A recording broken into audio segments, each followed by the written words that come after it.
रहीम अस्सलामुअलैकुम वरहमतुल्लाहि वबरकातुहू। Welcome to farming info PK. Farming PK में खुश आमदीद। तो दोस्तों, आज हम जो वीडियो बनाने जा रहे हैं वो है बुफलो फार्मिंग के हवाले से और इसकी बीमारियों के हवाले से भी डिस्कस करेंगे। और हमारे पास तशरीफ़ रखते हैं हमारे अंकल जी हैं। उनकी मालूमात बहुत ज़्यादा हैं इस मामले में।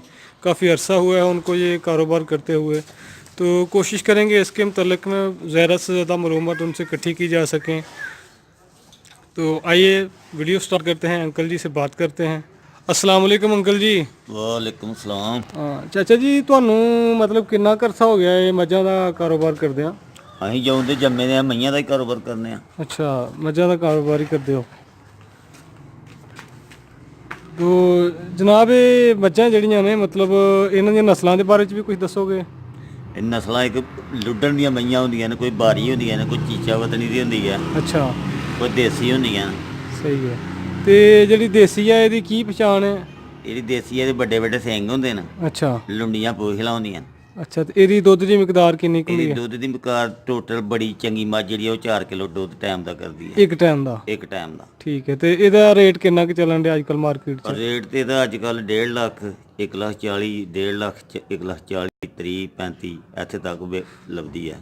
ਅੱਛਾ, ਤੇ ਚਾਚਾ ਜੀ ਜਿਹੜੀ मतलब ਬਾਰੀ ਮੱਝ ਆ ਜਾਂ ਤੁਸੀਂ ਡੁੱਡੂ ਕਹਿ ਰਹੇ ਤੁਸੀਂ?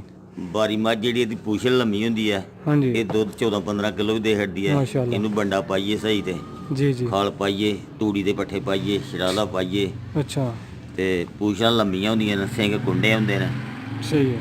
ਤੇ ਨਸਲੀ ਮਈਆਂ ਹੁੰਦੀਆਂ ਨੇ, ਦੁੱਧ ਸ਼ੁੱਧ ਚੰਗਾ ਦਿੰਦੀਆਂ। ਅੱਛਾ ਚਾਚਾ ਜੀ, ਜਿਹੜੀਆਂ मतलब ਇਹਨਾਂ ਨੇ ਨਕੇਲਾਂ ਵਗੈਰਾ ਇਹਨਾਂ ਨੂੰ ਪਾਈਆਂ ਨੇ, ਰੱਸਾ ਵਗੈਰਾ, ਤੇ ਇਹ ਬਿਹਤਰ ਹੈ ਕਿ ਇਹ ਚੀਜ਼ ਗਲਤ ਹੈ? ਇਹ ਮੱਝਾਂ ਚੋਂ ਤਰੁੰਡ ਮਾਰਦੀਆਂ ਨੇ, ਬੰਦੇ ਨੂੰ ਡਗਾ ਹਟਦੀਆਂ। ਠੀਕ ਹੈ, ਇਸ ਵਾਸਤੇ ਇਹਨਾਂ ਨੂੰ ਨੱਥ ਪਾਈ ਜਾਂਦੀ ਹੈ। ਸਹੀ ਹੈ। ਔਰ ਬਗੈਰ ਨੱਥ ਤੋਂ ਫਿਰ ਕਾਬੂ ਨਹੀਂ ਹੁੰਦੀਆਂ, ਕਿਉਂਕਿ ਹੋਰ ਵਾਲੀਆਂ ਮਈਆਂ ਹੁੰਦੀਆਂ ਨੇ, ਬੰਦਾ ਮਾੜਾ ਇਹਨਾਂ ਨੂੰ ਖੋਲ ਬਣ ਨਹੀਂ ਸਕਦਾ।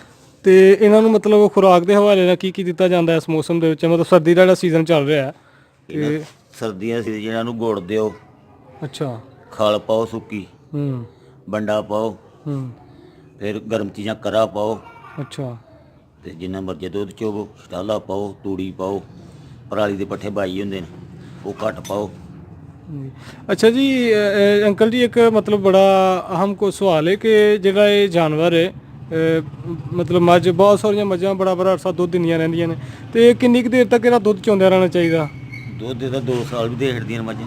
ਨਹੀਂ, ਬਾਅਦ 'ਚ ਹੁੰਦਾ ਜਦੋਂ ਗੱਭਣ ਮੱਝ ਹੁੰਦੀ ਆ, मतलब ਇਹਨੂੰ ਇੰਗਲਿਸ਼ 'ਚ ਪ੍ਰੈਗਨੈਂਸੀ ਵੀ ਕਹਿੰਦੇ ਨੇ, ਮੱਝ ਸੂਣ ਵਾਲੀ ਹੁੰਦੀ ਆ, ਤੇ ਉਹ ਕਹਿੰਦੇ ਜੀ मतलब ਅਗਲੇ ਸੂਏ ਤੋਂ ਮੱਝ ਨੂੰ 2 ਦਿਨ ਪਹਿਲੇ ਛੱਡਿਆ ਸੀ, ਤੇ ਉਹ ਅਸੀਂ ਕਮ ਸੇ ਕਮ 6 ਮਹੀਨੇ ਵਿੱਚ ਛੱਡਣਾ ਚੋਣਾ ਚਾਹੀਦਾ, ਬਸ ਅੱਗੋਂ 4 ਮਹੀਨੇ ਵਕਫਾ ਦੇਣਾ ਚਾਹੀਦਾ, ਅੱਗੋਂ ਬਣ ਜੇ। ਠੀਕ ਹੈ, ਸਹੀ ਹੈ, ਨਹੀਂ ਤੇ ਪ੍ਰੋਬਲਮ ਹੋਏਗੀ।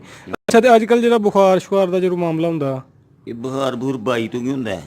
ਅੱਛਾ, ਇਹ ਡੰਗਰਾ ਪਰਾਲੀ ਪਰੂਲੀ ਦੇ ਪੱਠੇ ਖਾਂਦੇ ਨੇ, ਗੰਦੇ ਮੰਦੇ ਪੱਠੇ ਖਾਂਦੇ ਨੇ, ਉਹਨਾਂ ਨੂੰ ਬਾਈ ਹੋ ਜਾਂਦੀ ਹੈ, ਤੇ ਬਾਈ ਤੋਂ ਕੋਈ ਬੁਖਾਰ ਹੋ ਜਾਂਦਾ, ਬਾਈ ਤੋਂ ਕੋਈ ਜ਼ਹਿਰ ਹੁੰਦਾ, ਬਾਈ ਤੋਂ ਕੋਈ ਚੰਦਰੀ ਹੁੰਦੀ ਹੈ, ਸਹੀ, ਜੋ ਵੀ ਹੁੰਦਾ ਬਿਮਾਰੀ ਬਾਈ ਤੋਂ ਵੀ ਹੁੰਦੀ ਹੈ। ਤੇ ਅੱਛਾ ਅੰਕਲ ਜੀ, ਇਹ ਜਿਹੜਾ ਤੁਸੀਂ ਸਵਾਲ ਕੀਤਾ ਲਫ਼ਜ਼ ਦੱਸੇ ਚੰਦਰੀ, ਇਹ ਚੰਦਰੀ ਦਾ ਕੀ ਮਾਮਲਾ ਹੁੰਦਾ?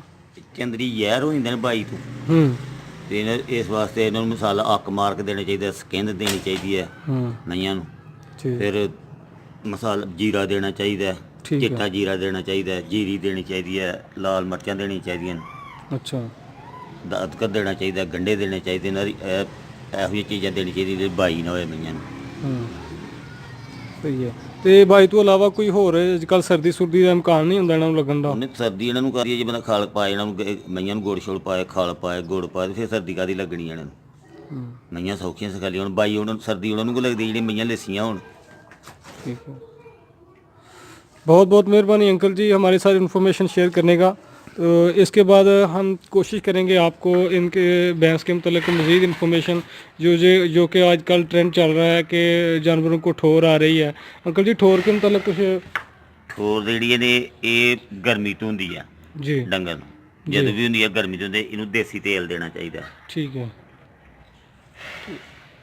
अच्छा, इसके अलावा जी जो मतलब प्रेगनेंसी के हवाले से जो हमने डिस्कस कर रहे थे अंकल जी के साथ के कम से कम 6 माह, मेरी एक डॉक्टर साहब से बात हुई, डॉक्टर खालिद रांझा साहब, आपका तल्लुक आप साउथ अफ्रीका से, इसका डिप्लोमा जो है ना वहाँ के माहर हैं, वहाँ से पढ़ के आए हैं। आपने हमें बताया था कि इसकी वजह से जानवर को फास्फोरस की, उसके अलावा कैल्शियम, विटामिन डी की कमी हो सकती है, यानी ज़्यादा देर इसका दूध प्रेगनेंसी के कम से कम 4 माह तक या 2 माह हम इसको नहीं छोड़ते उसके लिए फ्री, उस पे जानवर का काफ़ी नुकसान हो सकता है। तो उसके अलावा ये होता है कि नेक्स्ट टाइम पे जानवर ना तो इतनी सेहत पकड़ता है, उसको हल्का हल्का बुखार रहता है, मुख्तलिफ़ किस्म की अलामत हैं। इंशाल्लाह नेक्स्ट वीडियो में हम मज़ीद आपके साथ शेयर करेंगे।